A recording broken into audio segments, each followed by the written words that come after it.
Bonjour à tous. Alors aujourd'hui, ce qu'on va essayer de faire, on va essayer de voir comment on peut ne plus du tout se prendre de fourchette du cheval, ou en tout cas quasiment plus. Donc ce qui va se passer, c'est que je vais vous faire une introduction rapide sur les pièces et les couleurs.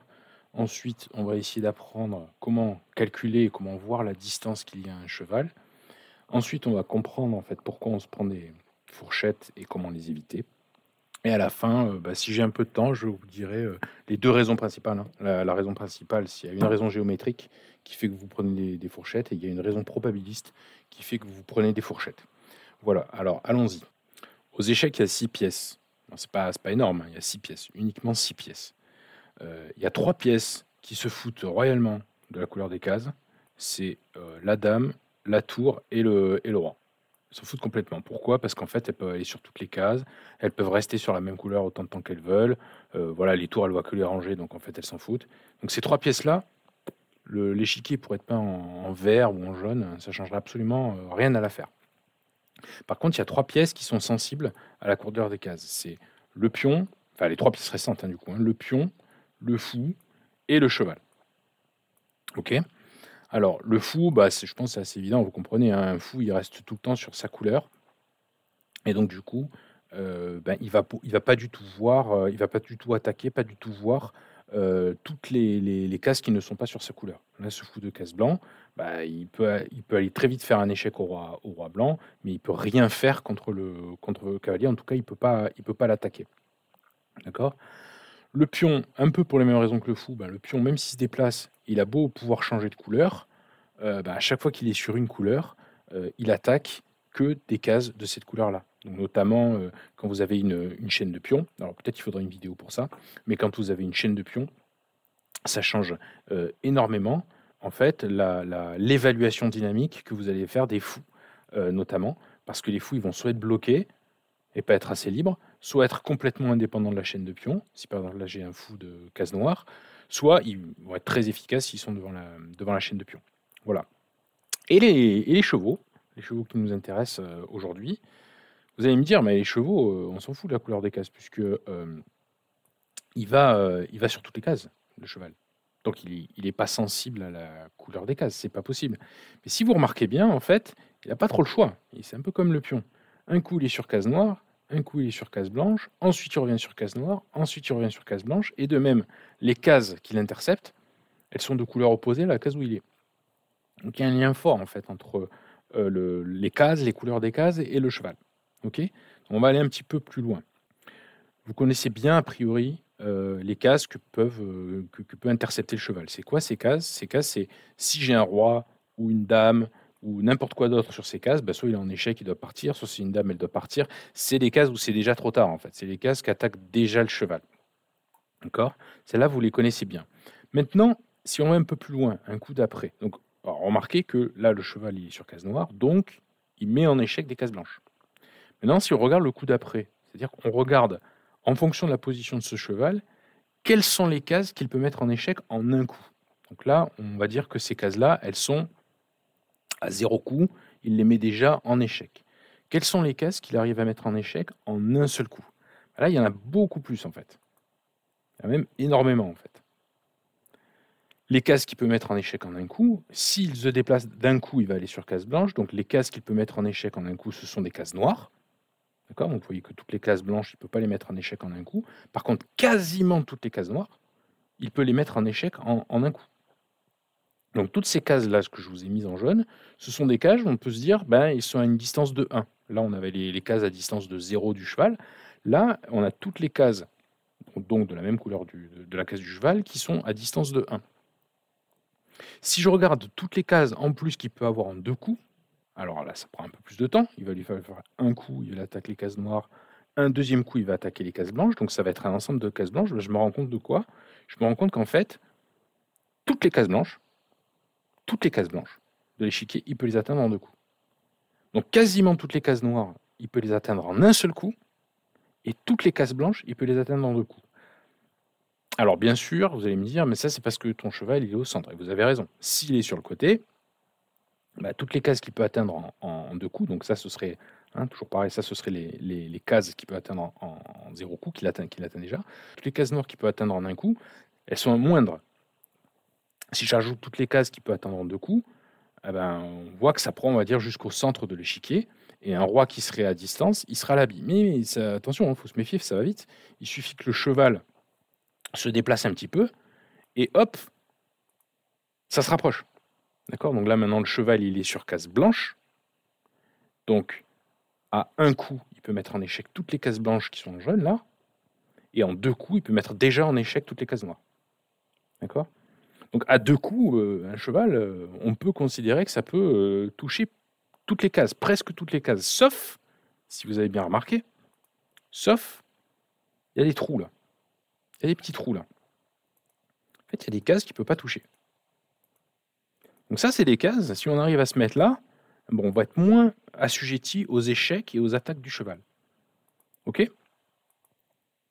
Alors reprenons un peu. Qu'est-ce qu'on peut en conclure de ce qu'on a vu? Là, je suis à distance 0 du cheval. Là, c'est une case de même couleur, donc je suis à distance de 1 du cheval. Il faut que je me méfie, là, je peux me prendre des échecs. Pareil, là, je peux me prendre des échecs. Pareil, sur n'importe quelle case noire, je peux me prendre des échecs, sauf si je suis extrêmement loin, et sauf si je suis à 3 cases en diagonale. Les fameuses 3 petites cases, les cases qu'on a vues ici. D'accord? Donc, comment on peut faire pour commencer à visualiser ces cases? Le mieux pour visualiser ces cases, c'est... alors, chacun a sa manière de visualiser, hein. Moi, ce que je fais, en fait, c'est que je vois une petite diagonale comme ça. Et je sais que quand je suis en une diagonale comme ça, alors ça a beau être une couleur la même couleur de case que du cheval, mais s'il ne peut pas m'avoir en un coup, il va lui falloir 3 coups pour m'atteindre. Donc, je suis très en sécurité, en fait, quand je vois ça. D'accord? Donc ça, c'est le premier truc qu'on peut apprendre, repérer ces 3 cases et comprendre qu'on est, en fait, en sécurité. La deuxième chose qu'on peut apprendre, c'est se dire: «Ah oui, quand il est sur une couleur de case noire, il peut atteindre toutes les cases noires en un coup. Mais il peut mettre en échec les cases noires en un coup. Mais toutes les cases blanches, en fait, je suis à l'abri sur les cases blanches». Donc ça veut dire que si mon roi, il est sur une case blanche, alors bien sûr pas une case blanche où il est déjà en échec, mais je peux mettre sur n'importe quelle case blanche où il n'est pas en échec, ici, ici, ici, ben en fait je suis en sécurité. Il va pas arriver à me mettre échec en un coup, il va lui falloir au moins 2 coups pour mettre en échec. Donc ça veut dire que des bonnes cases, la meilleure case pour se prémunir d'un cheval, c'est être comme ça comme on a vu en diagonale. Mais juste après, il y a toutes les cases blanches où je ne suis pas en échec. Donc celle-là, celle-là, celle-là, celle-là. Donc en fait, quand on y pense, ça fait pas mal de cases où on est en fait en relative sécurité, hein. J'ai toutes ces cases-là. Alors bon, il y a cette case-là aussi. Et j'ai toutes les cases blanches, en fait. Toutes les cases blanches qui ne sont pas, bien sûr, les cases que le cheval peut intercepter, hein, parce que sinon, là, je vais avoir un souci. Mais il y en a quand même beaucoup.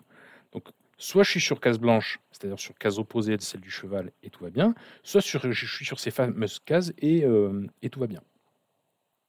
OK? Donc ces cases, ce sont des cases qui sont à 3 coups du cheval. Ces cases blanches, ce sont des cases qui sont à 2 coups du cheval. Les cases dangereuses, c'est les cases qu'on a vues qui sont juste à un coup du cheval. Alors à noter que ce que je vous ai dit déjà pour le roi, là j'ai pris l'exemple du roi. En fait, c'est vrai si j'ai 2 pièces. C'est vrai pour l'une des 2 pièces que potentiellement il me attaquer. Là, on essaie de se prémunir des fourchettes. Imaginons que j'ai une tour. Je suis en train de dire quoi? Je suis en train de dire que si l'une de ces 2 pièces, que ce soit la tour ou le cheval, correspond aux critères qu'on vient d'établir, ben, on ne peut pas avoir de problème. C'est-à-dire si par exemple maintenant c'est ma tour là, qui a 3 cases comme ça en diagonale du cheval, ben, je sais que je suis aussi à l'abri, je ne vais pas me prendre une fourchette. Alors peut-être qu'il pourra me prendre des échecs, peut-être qu'à un moment donné il va me faire des échecs, mais il peut rien m'arriver en fait. Même si je suis comme ça, hein, mon roi, il est sur une case dangereuse parce qu'en fait, il peut se prendre un échec, mais en fait, le fait d'avoir la tour qui est en diagonale, j'ai aucun problème. Et j'aurais pu dire la même chose du fait de dire, tiens, j'ai la tour qui est sur une case blanche, par exemple, mon cheval, il est sur case noire, ma tour, elle est sur une case blanche, je sais qu'il va falloir au moins 2 coups au cheval pour arriver à me faire attaquer la tour et donc aussi à me faire une fourchette. D'accord? Donc en fait, finalement, à la fois, cette distance du cheval, ça nous dit comment se prémunir des échecs, comment éviter ça, mais aussi ça nous montre les cases où en fait on peut se prendre des fourchettes. Ben oui, parce que si je suis à 2 coups, je suis à un coup d'un échec. En fait, si je suis sur 2 de ces cases jaunes, comme on a vu, en fait, du coup, le cheval, il peut aller attaquer ces 2 en même temps. Donc ce qu'il faut qu'on fasse, c'est qu'on apprenne des couples, qu'on mette dans notre tête des couples de ces cases jaunes. OK? Mais là, c'est ce qu'on va faire. On va les prendre une par une et on va se faire des images dans la tête. Donc par exemple, premier cas simple, c'est j'ai 2 cases en diagonale comme ça. Alors ça peut être n'importe lesquelles, mais dès que j'ai là que je sais que je suis en danger du point de vue de la fourchette. Première image que je me mets en tête. Deuxième image que je me mets en tête, bah, c'est un peu pareil. Alors moi, je vous mets les images que moi j'ai en tête. Peut-être que vous allez les visualiser autrement quand vous allez reprendre ça calmement. Et ça, c'est la deuxième image que j'ai en tête. Je sais que là, je suis en danger. Alors bien sûr, c'est toujours pareil, hein. Si le cheval qui attaque, il est en diagonale de l'une des 2 cases, ben, je sais que je crains rien, hein, bien sûr. Mais je sais que peut-être il y a un moment où il va venir ici et il va y avoir une fourchette. D'accord? Troisième image que j'ai en tête. Alors là, je vous montre pareil, hein. L'image que moi j'ai en tête, c'est celle-là. Alors ça peut être celle-là, hein, ça peut être celle-là. J'avoue que ça me fait le même effet, quoi. Mais dès que je vois ce petit motif, eh ben, en fait, je me dis: «Ouh, j'ai un danger». D'accord? Et les 2 autres motifs qu'il faut connaître, c'est ce motif-là, donc ça, c'est facile, c'est 4 cases, OK? Et un motif un peu plus difficile, si j'ai 2 pièces qui sont éloignées de 3 cases comme ça, l'une à côté de l'autre, il faut absolument que l'une de mes 2 pièces soit alignée avec ces 3 cases et l'autre pièce ne soit pas alignée. Dans n'importe quel autre de ces cas, vous pouvez vous prendre des échecs. Là, il y a aucune des pièces qui est alignée avec les 3 cases, je me fais avoir. Là, il y a aucune des pièces qui est alignée avec les 3 cases, je me fais avoir. Là, il y a les 2 pièces qui sont alignées avec les 3 cases, je me fais avoir. Il faut absolument qu'il y ait une pièce alignée, une pièce pas alignée. Après, bon, bah, tout ça, c'est des manières d'expliquer, on va dire. Mais pour être honnête avec vous, moi, en fait, je ne regarde même pas ça, hein. Moi, j'ai des petits. C'est ce que je vous disais, hein, j'ai des petits patterns en tête. En fait, quand je vois ce schéma-là, je sais qu'il y a danger. C'est ça, comme je fais. Quand je vois qu'il y a ce schéma, je sais qu'il y a danger. Quand je vois ce motif, je sais qu'il y a danger. C'est comme ça que je fais, en fait. Je vois des motifs, en fonction, bien sûr, des pièces où elles sont placées.